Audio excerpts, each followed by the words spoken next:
Turntable Topics brings you compelling interviews with amazing people from around the world, highlighting the creative excellence of musicians, artists, singers, authors, and entrepreneurs.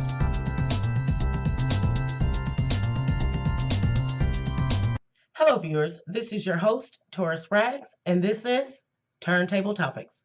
Today, I have the pleasure of speaking with Whitney Parnell. Whitney is the CEO and co-founder of Service Never Sleeps. She also has an album that's coming out this summer entitled What Will You Do? The debut single that we'll be discussing today is entitled The Talk. Alongside Whitney today, I will be speaking with Joshua Davies. Joshua, in addition to being a music producer, music director in the DMV area at the Zion Church, he is also the producer on Whitney's album and single, The Talk. So let's dive into it and get to know Whitney and Josh a little bit more. As promised, I have here with me tonight Whitney Parnell and Joshua Davis. And what better way than to expose you guys to who these two amazing people are, other than to let them each individually give you a little bit about their background before we dive into all of the great things that we're going to bring to you tonight to highlight these two amazing individuals.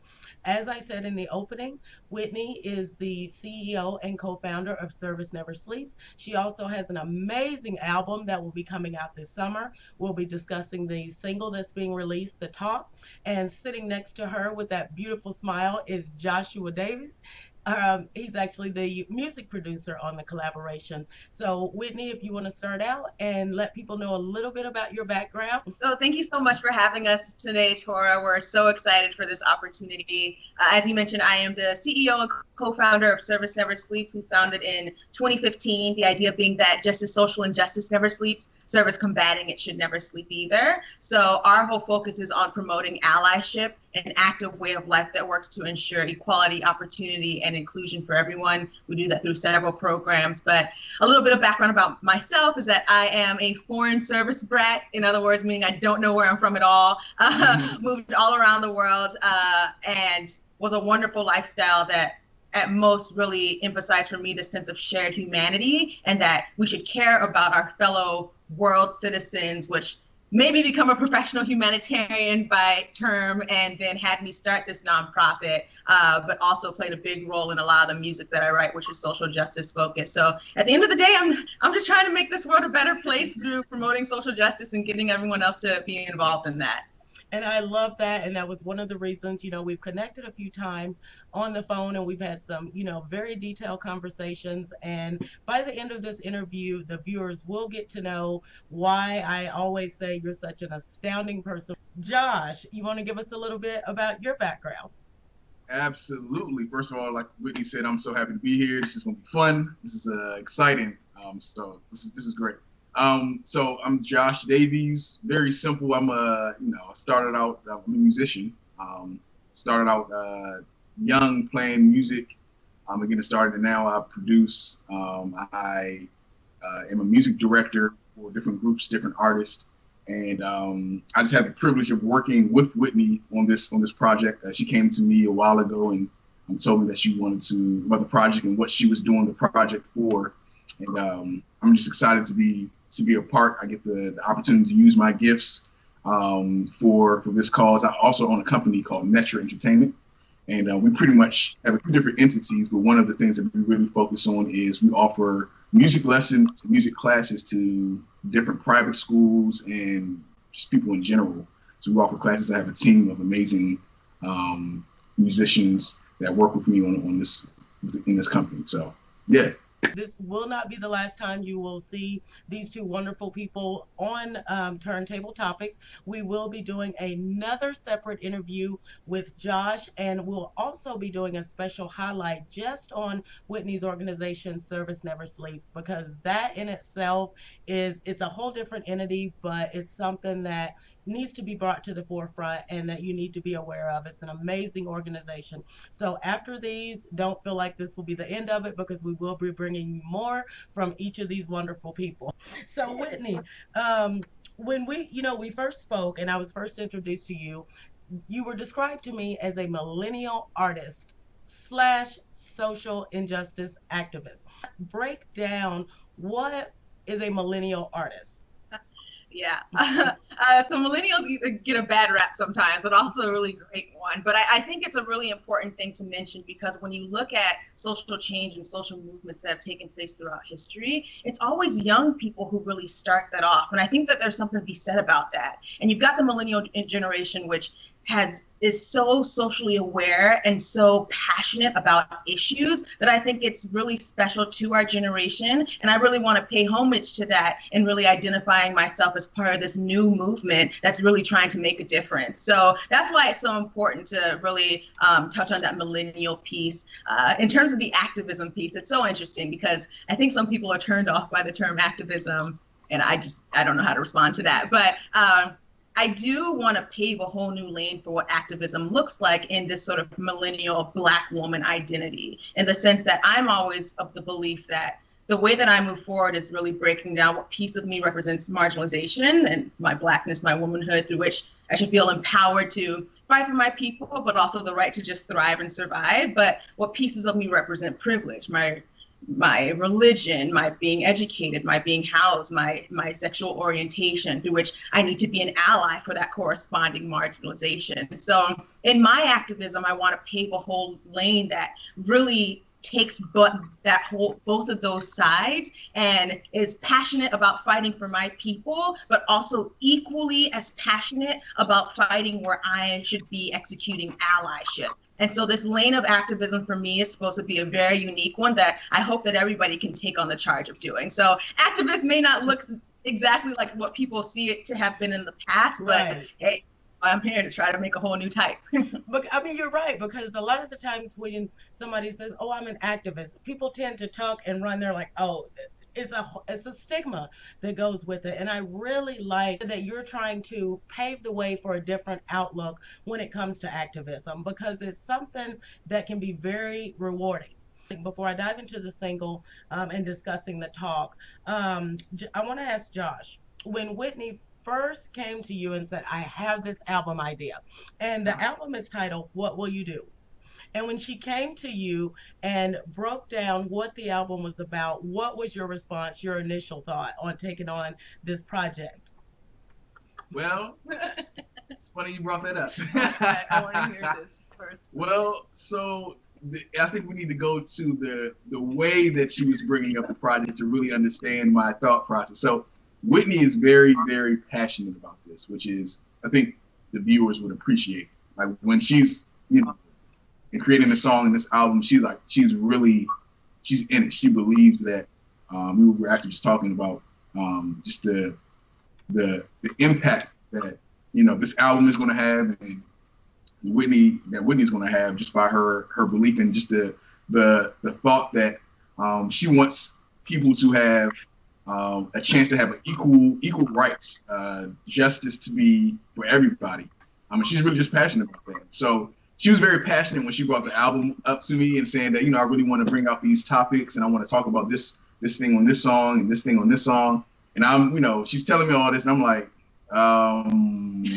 this is a little deep.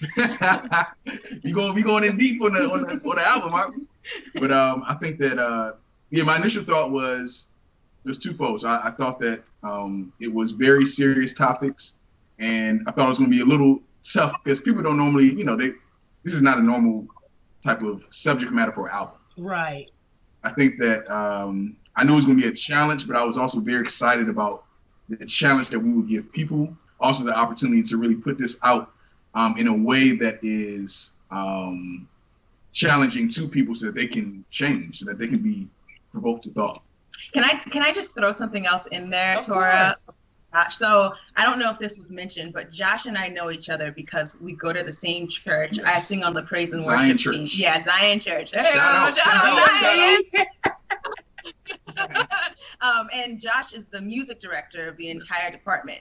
Right. Yeah, so I'm on the praise and worship team, and I had gotten the idea to start Service Never Sleeps, and I'm sure we'll get into how I wrote all these songs. But anyways, I realized that I wanted to do this album in alignment with Service Never Sleeps for this whole brand of empathy calling to action, and had just gotten on the team maybe like 6 months prior. So we hadn't known each other that well. And I just went to Josh and first was like, hey, so if I want to record some music, like, who do I go to? How do I go to? And he said something like, I know people, I'll send you to people, da, da, da, da. And then like I prayed about it, and I just felt like I was being told to ask him. So this wasn't like one of those 3 a.m. calls where he answers the phone and you're all excited like, Josh, I have a great idea. You did approach him during the daylight waking hours on this. One of those things where like I semi-cornered him after rehearsal. And I was just like, Josh, I want to take you to dinner and talk to you about a project for a social justice album that I'm going to do. And so all that to say, though, that the fact that he was willing to take this on as a pro bono opportunity to really get this message across, in addition to all the other stuff that he has going on, I think is super telling to his character. And I'm just so grateful that you were willing to do that. 2 years later, now we're really good friends. But right. When I first approached him, our friendship almost ended after that conversation. No.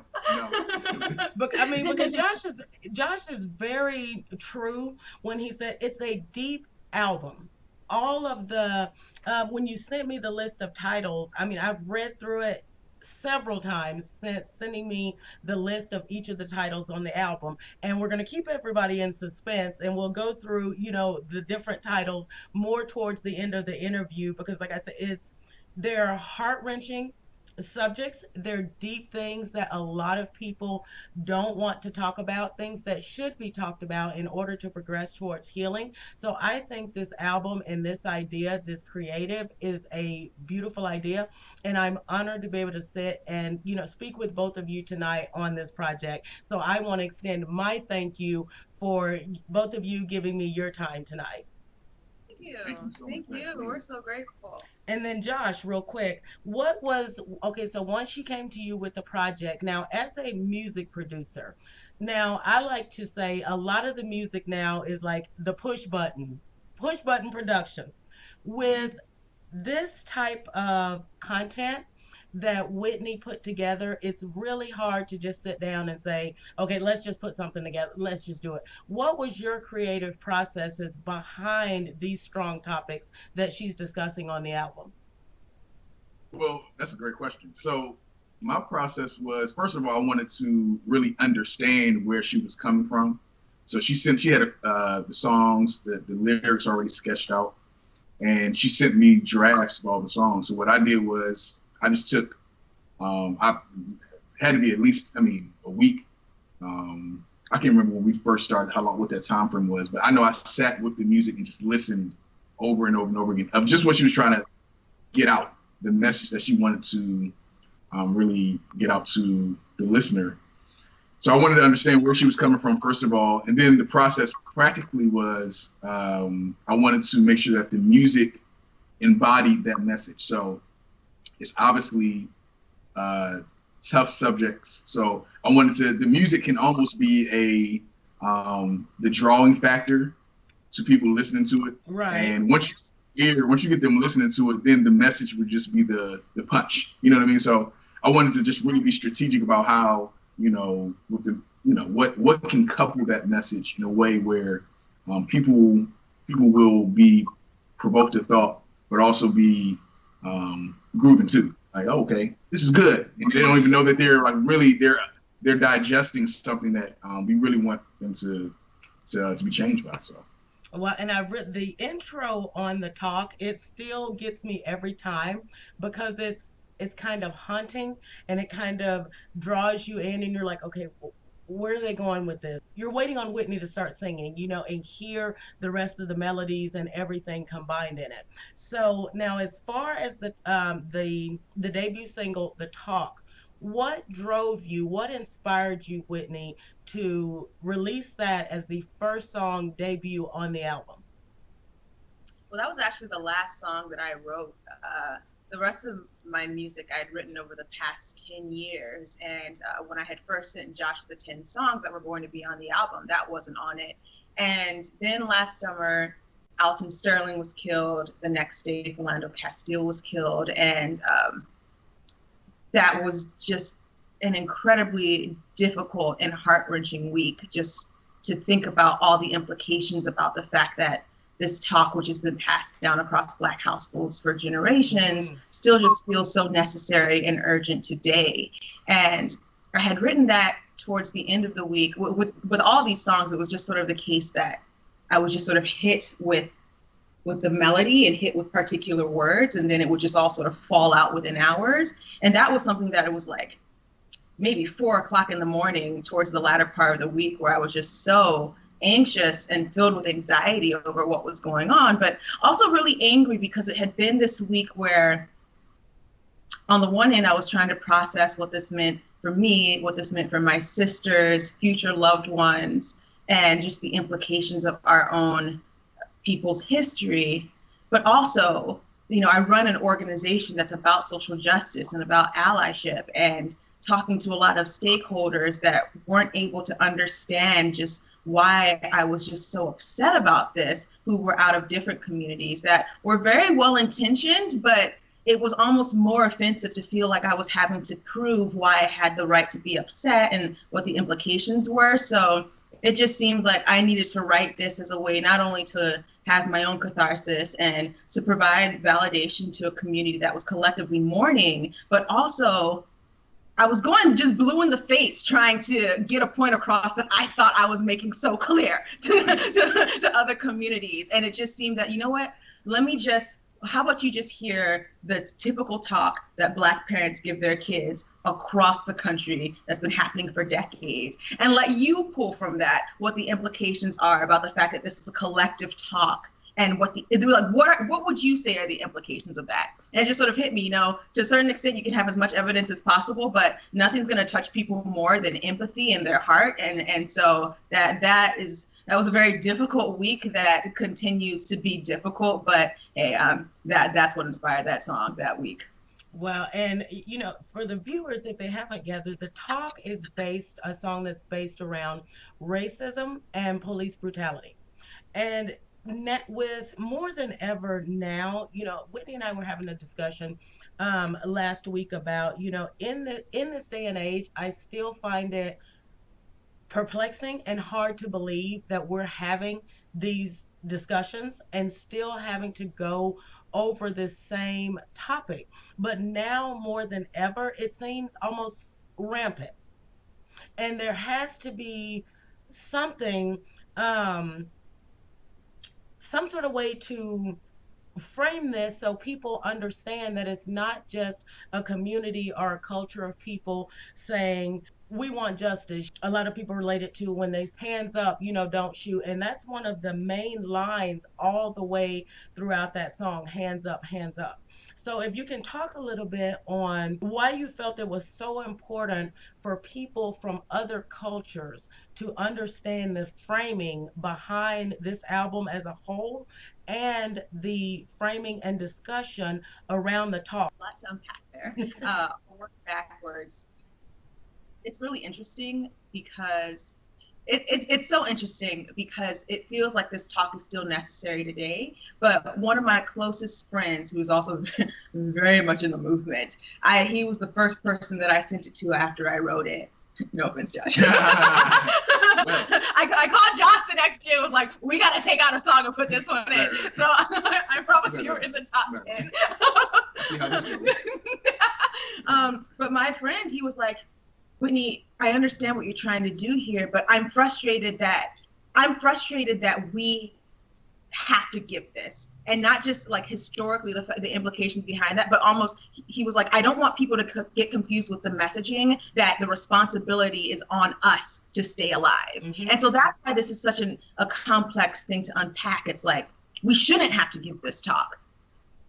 But the fact of the matter is that is very much the life or death situation that we have. Even the day before I released this, my baby sister called me to tell me of a terrifying profiling event where she said she literally followed those lyrics to stay alive. Otherwise, it could have been a really bad situation. Wow. So it's a perfect demonstration of she should not have had to do that. This is the most innocent person and sweetest person I'll ever know. But she did it because she knew that she had a better chance of getting out alive. And so I think there are so many implications behind the fact that this has historically been something that we've been taught. It's just part of culture here that has to demonstrate to you larger systemic oppression at hand in terms of being Black in America.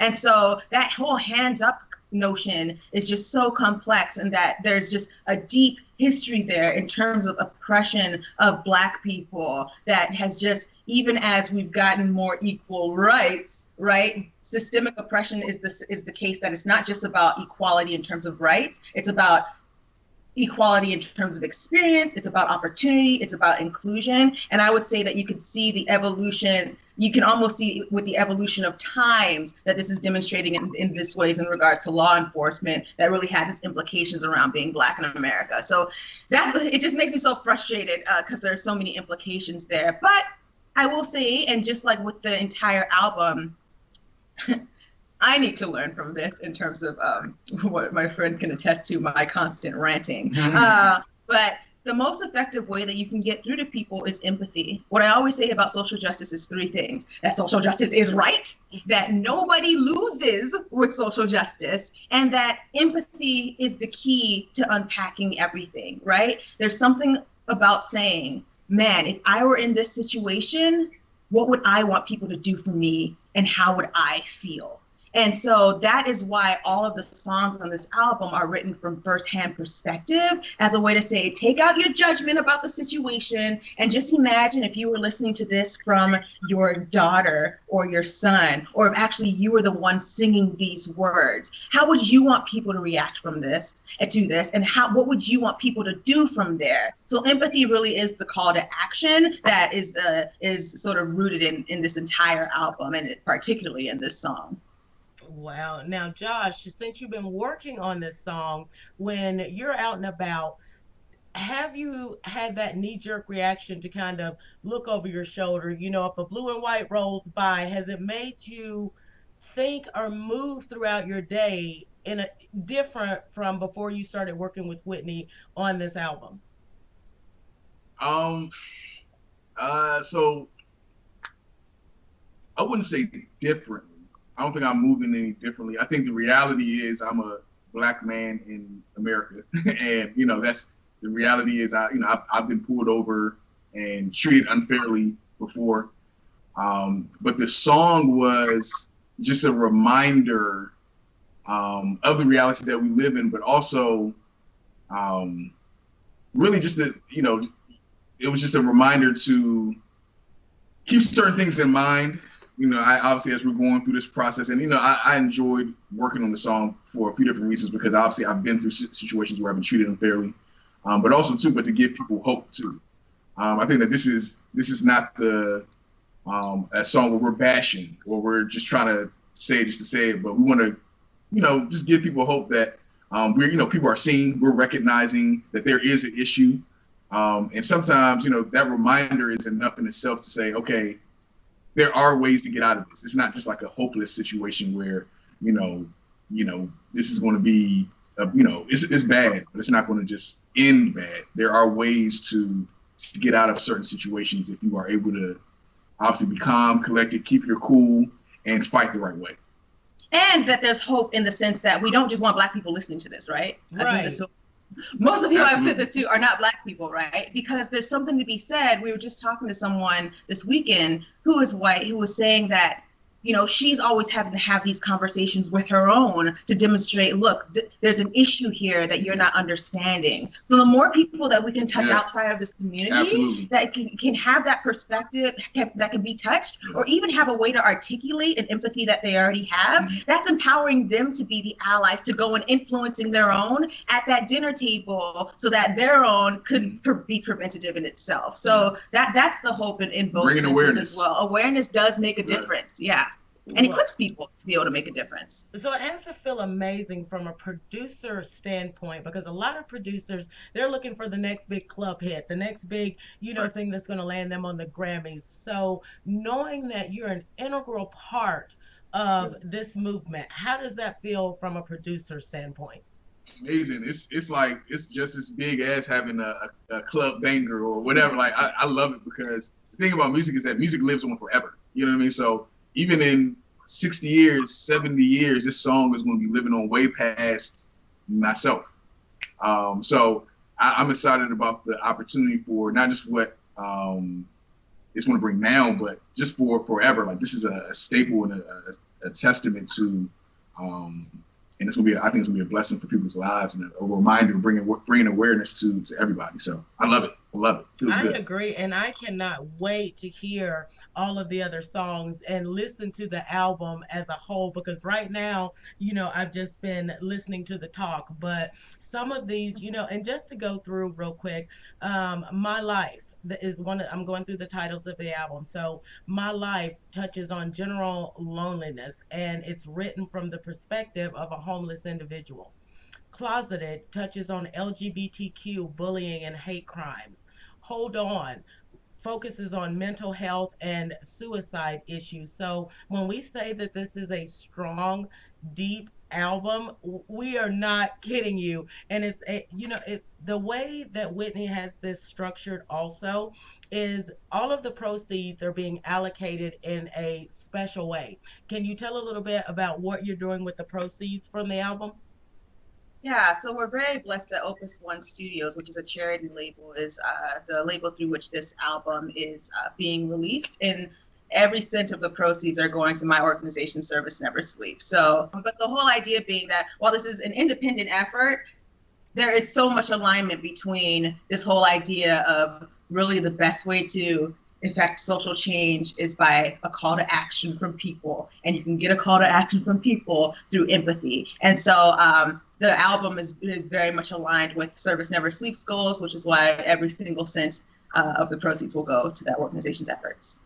Well, I love that. And I'm definitely going to be supporting the full album once it's ready to go, and purchasing each of the singles or the album as a whole. And I really hope that you viewers will do the same, because like I said, this is, to me, it's something that's near and dear to my heart. So I hope that you support this and do a little bit of research to find out a little bit more about each of these amazing individuals in between time until I can get them each back here separately.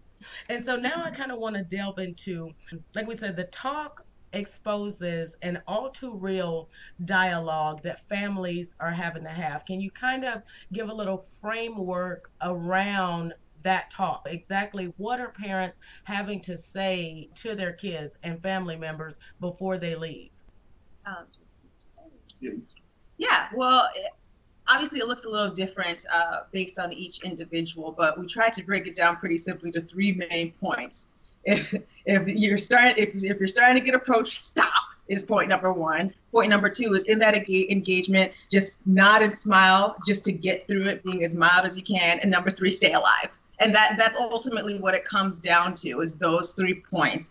Stop, be mild, yes, okay, and please just get home alive, which seems pretty simple, but is heart-wrenching in itself. And I'd say that you see, I think both of us can give examples of when we first heard the talk, or gave the talk, or most recently heard the talk. I've definitely heard and given it a lot in my life at this point.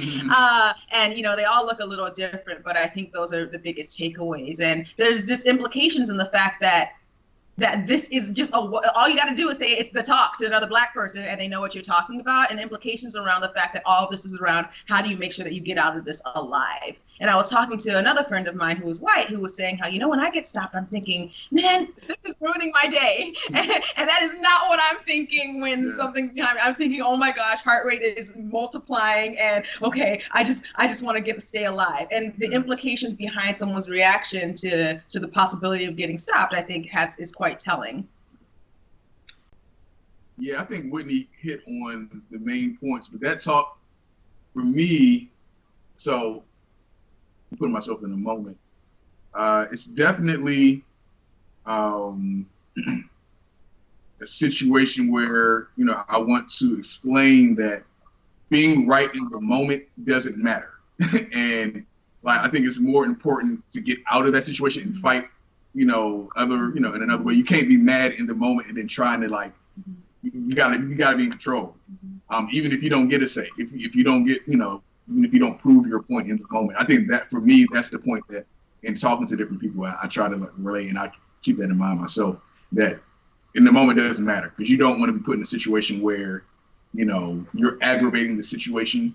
You just want to fight it in a different way, and you're most likely not going to win if you're trying to fight in the moment. And that's just the reality of where we are, and we got to fight a different way. So you got to keep your composure. It's not easy. It's not, comfortable, but I think it's definitely more important to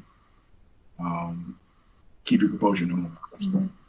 And so I think what's frustrating though, and one thing that we want to make sure is clear in this song being from the perspective of the talk, is that this tension between sort of like what Josh was saying about how, look, a lot of times you're pulled over and they're wrong for it, you haven't done anything wrong, but get out alive, versus so much evidence showing us that there wasn't any altercation, right? And that regardless of what your reaction looked like, even if you were as mild as possible, still a lot of times people are getting hurt and killed. That's exactly what we saw last year that inspired this song. So I have interesting reactions when people don't quite pull away what I'm hoping from this, when they're like, oh my gosh, this is so moving, because now it's just given all this, it's really told people about how to just respect and stay mild when this happens. Now you've saved so many lives. And I'm like, no, actually, there's supposed to be some irony in this, in the fact that when you look at a lot of these cases, people did just that and were still killed, right? And so there's something said about the fact that I can't get into one more argument with somebody about, well, don't you think that it can be on Black people's end too, to make sure that they're acting mild and stuff? When my response is, evidence is showing that even when they do that, like, it's not on our behavior a lot of the times, that's part of it, but like that's not the bigger problem that we have going on here. And so I think that's my only concern sometimes, is that I don't want people to take this and then take it to a direction that I wasn't hoping that they'd get. But hey, if it's starting some conversation to where someone can then provide some new perspective, great. For that naysayer that's, sitting back and they're watching, they're like, I've tried that. I've done all of that. I've watched other people go through step 1, 2, 3, and 4 and follow all of the rules. They've subdued themselves. They've remained calm. And what do you say to that person? So that person that's watching and they're like, none of this will ever work. Just that 100% naysayer. What do you say to that person? Well, okay, I'll be honest here about the intentions of this song. To a certain extent, sure, maybe this is like a rule book for people, but I did not write this song as a rule book.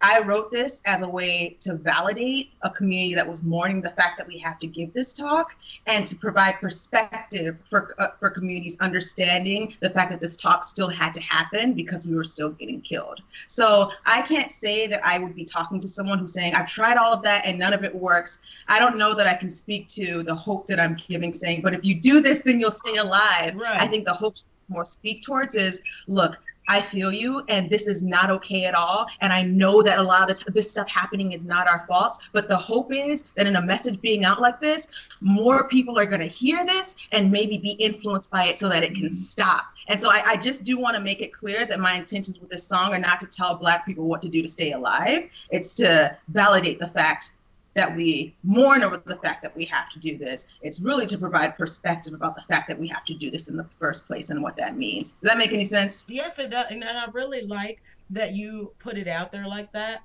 Because that pretty much squashes any naysaying, I guess, in it, because it's just the fact that when you're forced to have to do something as a human, as a human being, that makes you feel lesser than, that other people don't have to deal with. So we as a community just want to feel like everybody else does. Exactly. And that's simply, that I love the way that you put that.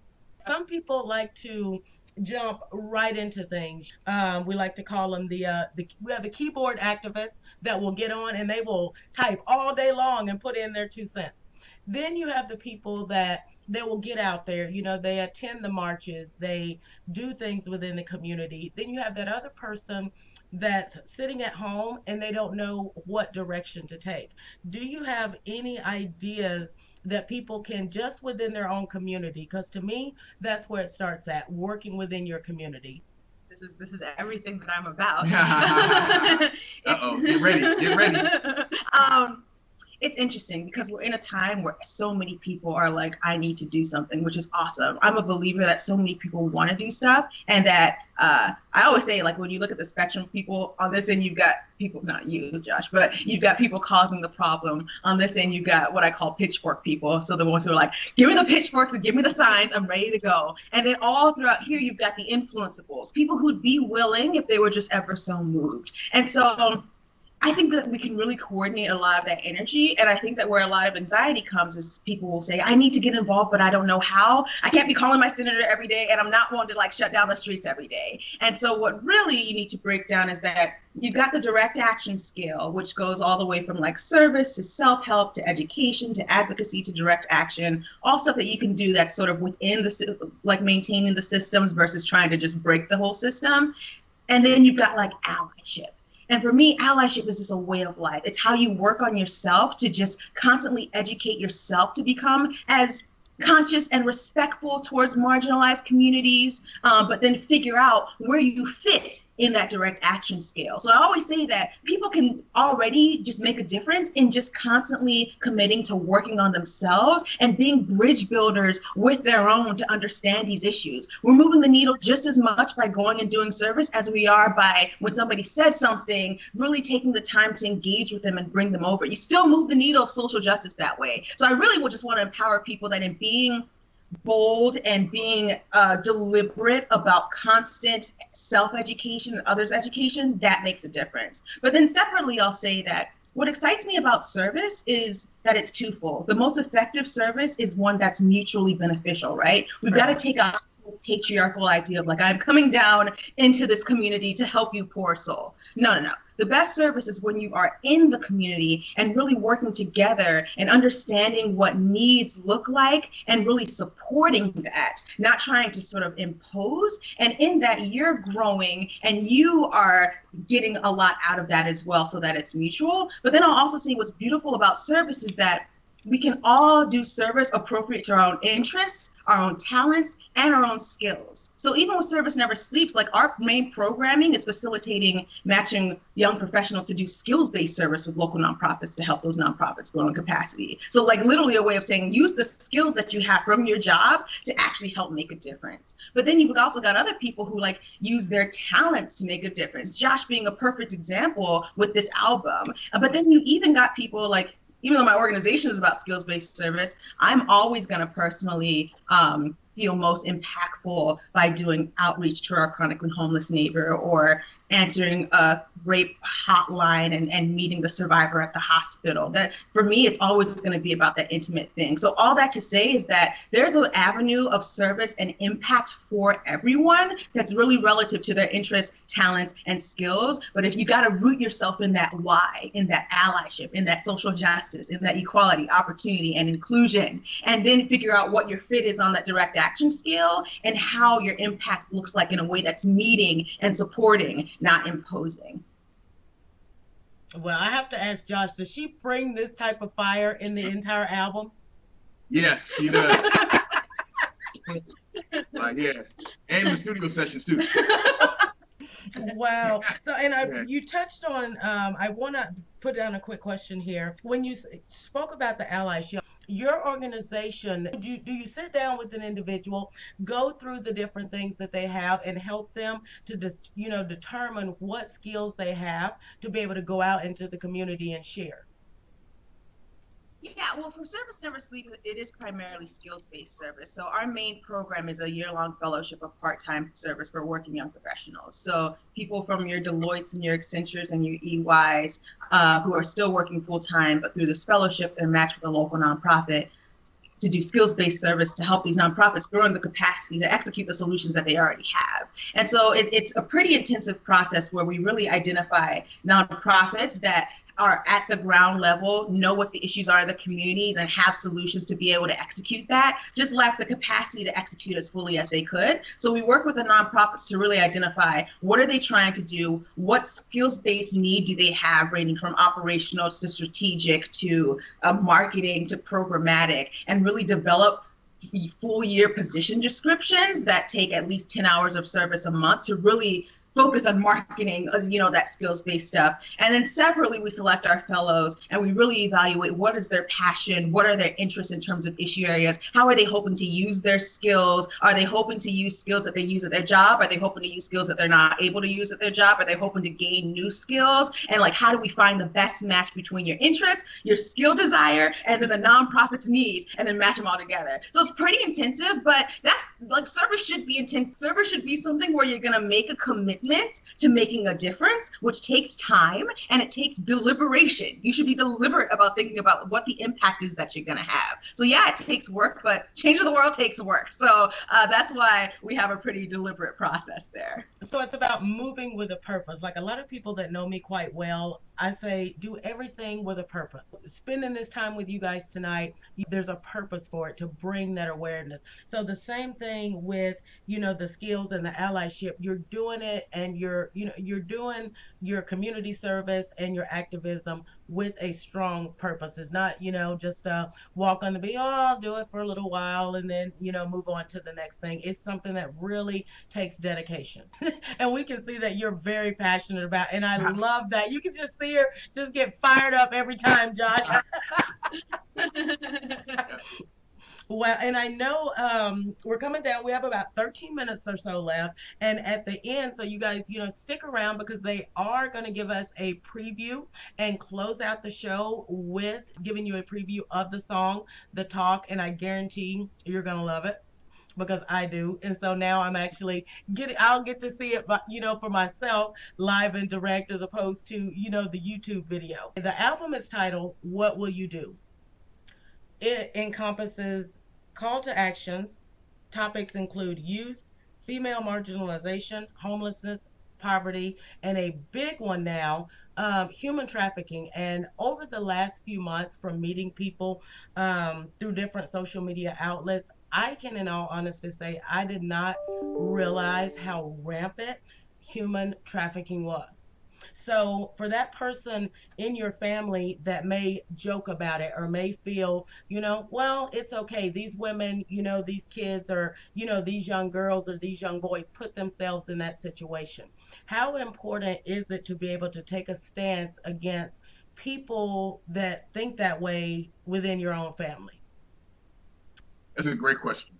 It's very important. It's very important. And usually people do that because they don't realize that they are, even though it may not be a situation that is close to them, that there's something else that's close to them. And they don't realize the similarities in whether it's the injustice or being treated unfairly.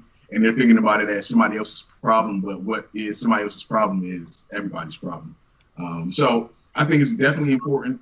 And I think one way to help people realize it is that you have to remind them that, this is not the struggle that you go through, or this is not the, the issue that you may be feeling directly, but this is, or, there's something else. So I think it's definitely important. And until people realize that we're all the same, different issues, different challenges, but we're all the same, it's definitely not going to be that world change that Whitney is talking about in this album that she wants to see. Because people sometimes you got to make people see and feel, that there's a struggle and that we're all the same.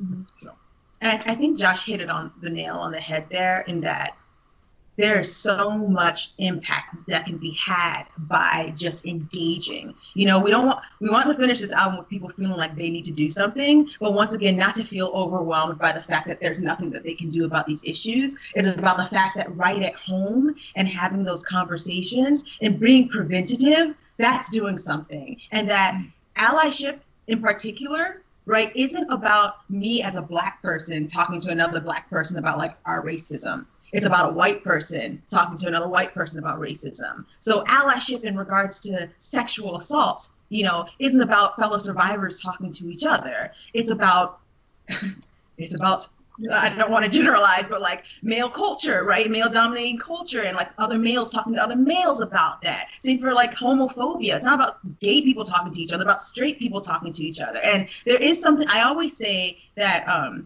I always say that for social justice to happen, disruption needs to happen, and not like burning it down. I'm a pacifist. I mean like disruption of the mind, right? And I always say there are 5 things that can motivate a disruption. Either just like you're in the experience of marginalization, so you want to disrupt systems that are oppressing you.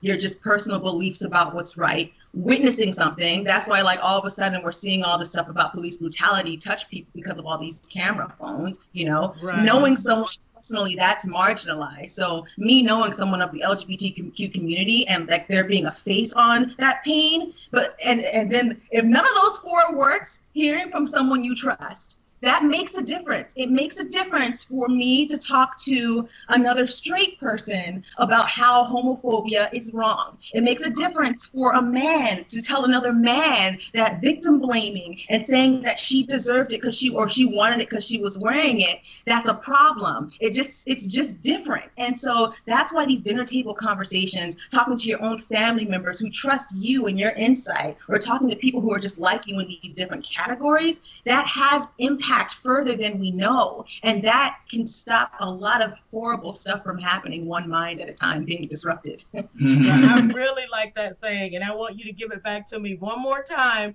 real slow. In order for social change to happen and social justice to be achieved, disruption needs to happen, and not in the sense of burning it down, but in the sense of like disrupting minds one at a time from this implicit bias and what implicit bias that's a result of systemic oppression. And so I always say that there are 5 motivations to disrupt. Either you're the one experiencing the marginalization, so you want to see disruption happen for your people's sake.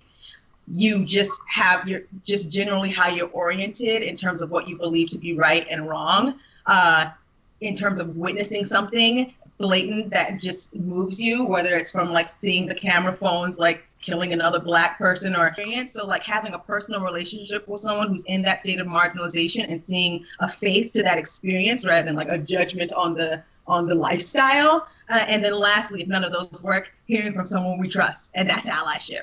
Allyship is you being that person that someone can trust that is moving the needle that way and influencing your mind. Wow, that know, like, and trust factor. Know, like, and trust always works. Now, before you guys take us into the end of the show with the song, I'd like from each of you 3 key points that you really want people to take away from our discussion. The first thing that comes to mind for me is that, this is something that in working on this project, because I will admit to anybody that I've grown in my awareness in working on this project, actually, and hanging around Whitney and, hearing her talk about and be passionate about some of these things. I feel like I've grown a lot just in this process. So thank you for that. I've never told you that. I'm usually like, You heard it right here first. What did you say? I said the viewers heard it right here first. He said, thank you. Right. The exclusive. Yeah. I'm gonna remind him of that. Right. I normally don't tell her that. I'm just like, But we have great discussions. But I definitely have grown through this process. And the first thing I think that I would like for people to take away from this is that there is an urgent problem that we have. And I think that we're in a situation where it needs to. People need to realize that, feel that. You know what I mean? Like sometimes people get in their own bubble, they get into their own schedule, their own way of life. And you're not paying attention. You hear about stuff in the news. Nowadays there's so much news going on that we're desensitized to it now. Right. But people need to realize, take away that there is a problem. And the second thing I would say is the takeaway is that you can do something about it. It can be small. It can be, it doesn't have to be you going out and protesting and all that stuff at first or ever. But it can be something small that you do every day or every week or daily that helps push awareness and push for change. And then lastly, the last take will be buy the album. I think that's plain and simple. If nothing else, for 2 reasons. Number one, you're going to be provoked to, a lot of music nowadays and I love it. I'm a lover of music, so a lot of music is just like, you're just grooving, and it's not really necessarily make you think. It's not really making you challenging you. Just feels good, which is great. That's what music should do. This album is going to give you that. It's going to give you, and it's also going to give you a challenge. You're going to be thinking. You're going to be provoked to thought, and that's just like a 1-2 punch. The service, all the proceeds are going to SNS, and what they're going to be doing is going to be in itself impacting the world and life changing. So your money is going to good ground, and you're going to be given a product that is going to be well worth your time. So those are my three points. I love it. Thank you. Passion. I mean, I think he touched on the big points there. So I think probably to add, I will say that as we mentioned, all of these songs are pretty intensive, and I don't want to be disregarding of the fact that most of the songs that were written here, I was sort of just moved by empathy for what it must be like for someone to go through this. So a lot isn't even my personal experience, but that doesn't mean that I know that many people have had experiences with at least one of these, and so it is pretty intensive and intense and could be triggering, and I would always emphasize that people implement self-care where necessary if triggered by this, but that there's a difference between being triggered and uncomfortable. And so where some of this music is just uncomfortable to hear, that I push people to really challenge themselves to take it in, because the fact of the matter is that yes, it's hard to hear, but it's harder for someone to go through that. And people are going through that. And the only way that we can stop that from happening and support people who are going through that is if we do something about that. And so, yeah, point one is just, challenge yourself to really just start listening to the hard stuff. Because I think to a certain extent, people are desensitized because it's just too much. But someone's got to be listening because this is happening to people. Speaking to Josh's urgency. Secondly, sort of going off of Josh's point that you can all do something. I just sort of want to add into that I think that it's really special that two Black people who are under 30 are doing this, and I just always want people to feel so empowered in what they can do to make a difference. We both decided we're going to change the world, right? And so what does it look like to do that? And so I want people to feel, everybody has different callings, but I want everyone to feel empowered in the impact that they can have. And impact does look like allyship. Impact just does look like choosing to do something. And so I just want the whole experience of this being created to be an example of that. And that lastly, at the end of the day, I've always just believed that the point of life is just to love each other and relationships. And that's just it. Shared humanity is it. That's it, And so if anything, I'd want the biggest takeaway from this is to be action, but from the standpoint of shared humanity. We're all into this together, and we're all a part of this world together. And thus it should feel on us to have a responsibility to take care of each other and care about each other and love each other and fill in the gaps where people aren't receiving that love as much as they should be. And we can all work to love harder. So those are my roundabout takeaways. Wow, thank you. And as I told you, viewers, these two individuals were amazing and very passionate about this project and about their individual projects. So I hope you have enjoyed this with us. Do look forward again in the upcoming months to the individual interviews that we'll be doing, because we really want to touch on Josh's school, some of the other music productions that he is working on. I really want to get into more aspects of allyship about SNS, Service Never Sleeps with Whitney. So keep it locked, put us on your calendar. We will be coming back soon to bring you those interviews. We're going to close out the show with Whitney and Josh giving us a preview of The Talk, which is the first single, right? Coming off of the album. The first single coming off the album. So we're going to transition into that, and we hope you enjoy this. There will be links down in the description for the website for Josh's school that's been mentioned, and also where you can buy the album. Buy the album. Can't stress it enough. Buy the album. And I really want to thank both of you again for your time. Thank you, Tora. This is such a wonderful opportunity. Thank you so much.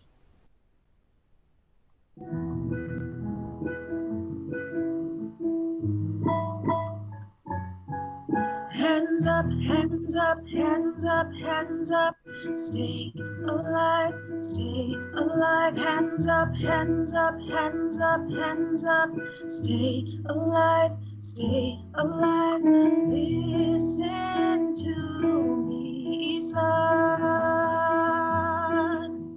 Here's rule number one. If you see a cop, slow down, and if he comes your way, you stop.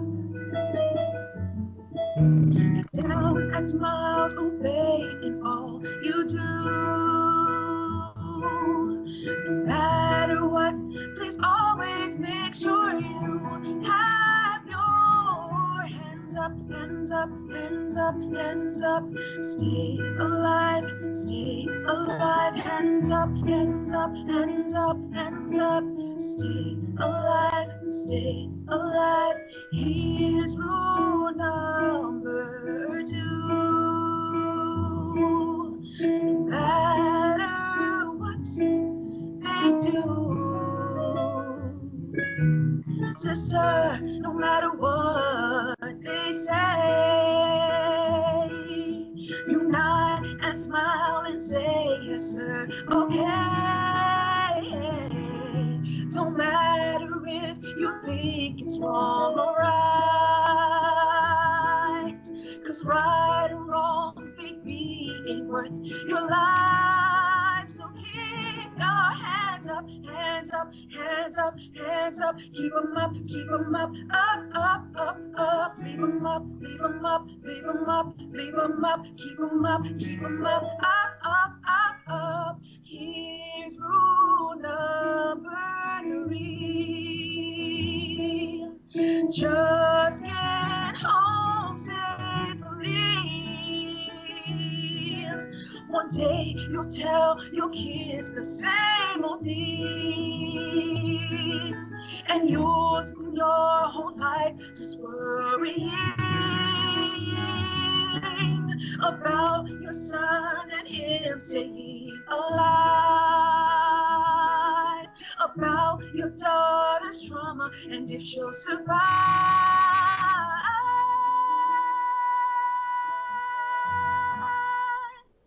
So put 'em up, keep 'em up, leave 'em up, keep 'em up, put 'em up, keep 'em up, leave 'em up, keep 'em up, put 'em up. Keep 'em up, leave 'em up, keep 'em up.